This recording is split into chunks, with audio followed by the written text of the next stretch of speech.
Yo, what's up, guys? Heroes Only, long time no see. Back with another video.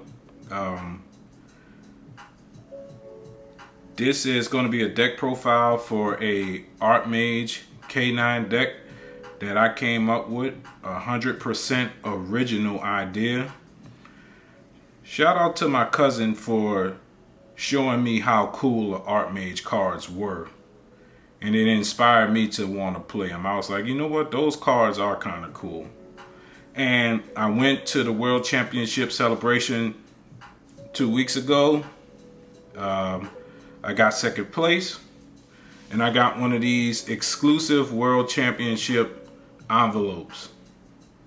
Definitely the best prize that I've ever received in a Yu-Gi-Oh event. So it's awesome. It's still sealed. And I don't even know what I'm going to do with this. I'm going to just hold on for it for a while. But anyway, now I'm going to be showcasing the deck profile that I came up with. And yeah, showing you what I played. So without further ado, let's jump into the deck profile. We'll start things out with the main deck. I'll start with the K9 cards. I played 3 Izuna, like every K9 deck does. But you know, this is unique to me because, like I said, I thought the K9 cards were cool. I played 3 Joku, which is in my opinion, one of the best cards in K9. Joku, reveal a level 5 and just summon them both. Joku's awesome. Popular, well, unlike popular belief, I played 3 Lantern. Lantern is like the best K9 extender. Long as there's a level 5 K9 in the grave, you can get 2 level 5s on the board. So I played 3.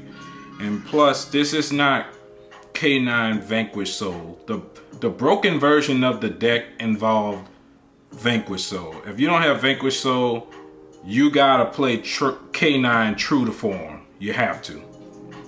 And 1 Lupus, which is the reason I even picked up this archetype. When I saw the artwork from Lupus, I was like, that is a cool looking artwork. So I'm like, you know what?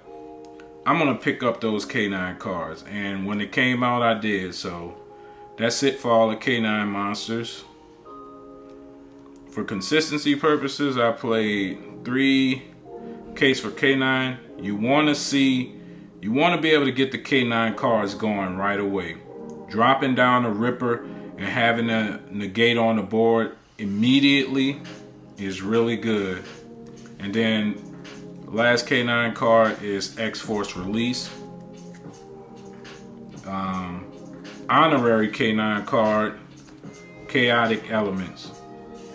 Just another thing to increase the consistency and your chances of seeing your level 5 K9 combos, getting 2 bodies on the board. And that's it for all the K9 cards and everything included in the K9 package. Then for the Artmage stuff, I played 3 Artmage Reflare. It's the level 5. It works with Joku from the hand. And on its own, if you control the Artmage card, you can special summon it from your hand and set an Artmage spell or trap. So Graflare is nice. This might be one of the best main deck Artmage monsters. Artmage Female. If you have 3 different types on the board, she can quick effect negate all your opponent's face-up monsters on the field that are currently on the field. It's pretty nice. Artmage Latera, she's kind of built-in extension, so you'll see the field spell. You pitch a spell or trap to activate it to get an Artmage monster to your hand, and then she can grab an Artmage card from the graveyard, usually a spell or trap, so you can go right back into the field spell again. And then one of the most important cards is 2 Artmage Power Patron. Quick effect while it's on the field to fuse, quick effect to fuse into an Artmage monster or a Power Patron. And then Also, the most important Artmage card, well, it's not even an Artmage card, Medius the Pure. You normal summon this or special summon this, it automatically brings out a power patron from the deck. These two make a they make Artmage Deactors, which is a face-up card negate while you control 3 or more types. So these two are definitely the most important cards in the deck as far as the Artmage package. I played 2 Artmage field spells. You don't really need 3. I played 2 Vandalism Assaults, Searches Medius the Pure on activation. I played 2 Theorize. It sends a Medius the Pure from deck to grave, and when Medius is in the grave, he can bounce a monster from field or hand back to the deck and special summon himself, thus getting you to your power patron, thus getting to your negate. Now that I look at it, you can just play Vandalism Assault, because sometimes you may not want to send back that monster that you have in your hand or on the field. So maybe just searching Medius is better. So you can play 3 of these in 1 Theorize. It also has a secondary effect where it looks at the top deck and you can of your opponent, and you can send it where you want it to go, rather put it back on top or send it to the bottom. I played 1 Artmage Alteration. Basically, if you have the field spell, it searches an Artmage card, and if you don't have the field spell, it places the field spell. Then I played the Trap Artmage Pact Awakening. Basically, you set this up and you can either special summon 1 Artmage monster or Medius the Pure from your deck. So if I couldn't get to Medius on my turn, but I got to this trap card, basically I'll summon Medius the Pure and make the negate on their turn. Or if I have my negate already set up, I'll summon Finmel and have another negate. It puts up a good amount of interruption. And that's it for all the Artmage cards. And then to finish out the deck, I didn't play a lot of 9 engine.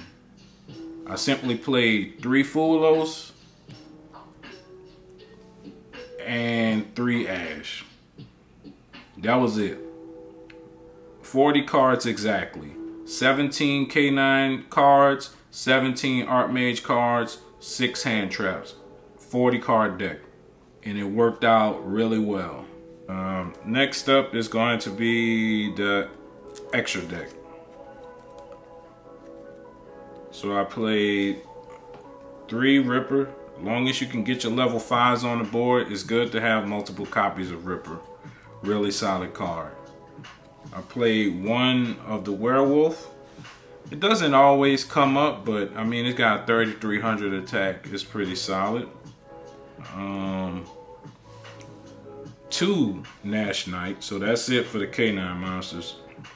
But this is part of the level 5 package, rank 5 cards. 2 Nash Knight basically absorbs 1 monster from your opponent's field. That's the main thing you use it for. And then you got the CXYZ Nash Knight. Basically can overlay it itself right over a Nash Knight as long as you control 1. And then Nash Knight can attach a numbers monster to itself. So basically, I was attaching Galaxy Eyes Tachyon to the Nash Knight, then absorbing 1 of their monsters. And then Tachyon allows this card to get its special ability. So basically, if this card has this as material, you can tribute 2 monsters, and he can attack every monster 3 times. Good for pushing for game. I beat a Yummy player with this card, because at the time Yummy was still doing this thing. So this card is really good. And I couldn't afford, or I ain't trying to buy no $60 card. Number 104, which is way better. But I'm not paying $60 for 1 card. Just not doing it. Artmage, this is Nerva, the power patron of creation. You only need 1 of him. He can blow up the whole board if you chain him to a Artmage monster effect. You can change it to destroy all cards your opponent controls. Came up once, really nice. And this is the more generic thing that I'm making, Artmage the Actorus. Like I said, negates a face-up card as long as you control 3 or more types. And just shutting down dudes before they can even get started is really nice.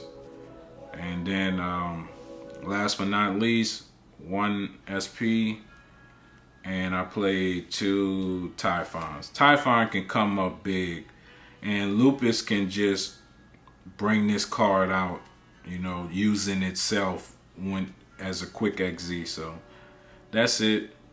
When this deck pops off, it's got a lot of interruption. And it's really good. And it's not even that bad going second. So, and then the final part of the video is going to be my side deck. Play 1 crossout designator for when I know I'm going first.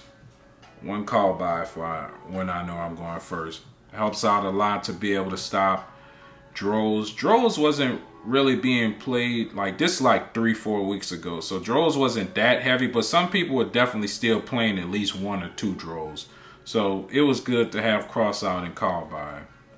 And at the time, I was not sure what hand traps to play, so this is what I ended up doing. I played 2 Nib instead of 3. Wasn't really sure about its implications in the format. I played 2 Perulia instead of 3 because I was noticing certain Yummy hands or certain Draco Tail hands, they don't have to play into Perulia at all. So I just played it at 2 and I side decked it instead of main decking it. I played 2 Droll just to have it there. It comes up sometimes, but a lot of the decks were playing around Droll. So, and then this card, Ghost Bell. I drew a Ghost Bell for turn versus the Yummy player, and I was so happy. When he tried to tag out that Synchro monster, well, he tagged it out because they tag out his cost. Side note, what kind of power creep is that? A monster that tags itself back to the extra deck as a cost is absolutely broken. But anyway, thankfully, Ghost Bell can stop him from getting a 2 from the graveyard. So it was really good. Then I played 2 Veiler.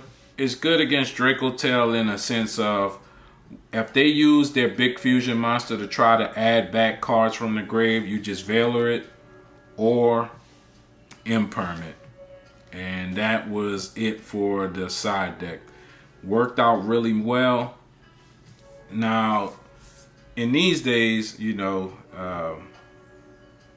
I went to Sneak Peek this past Sunday, and I played Super Poly, but I just put back together the old deck because I wanted you to see the deck profile that I got this nice envelope with. So I want you to see that deck profile. But the way the format has changed now that the ban list is dropped, I was playing Super Poly and I was playing Seekatron in my K9 Artmage deck. And the amount of Draco Tail decks that I was dealing with that was awesome. I ended up getting drolled in my last match, got 5th, so 1 spot away from top 4 is all good. So Droll is back, seemingly. It was a Regenesis player, but anyway, I'll leave you there. That's it for the deck profile. Thanks for watching. Hope you have a great day. Peace.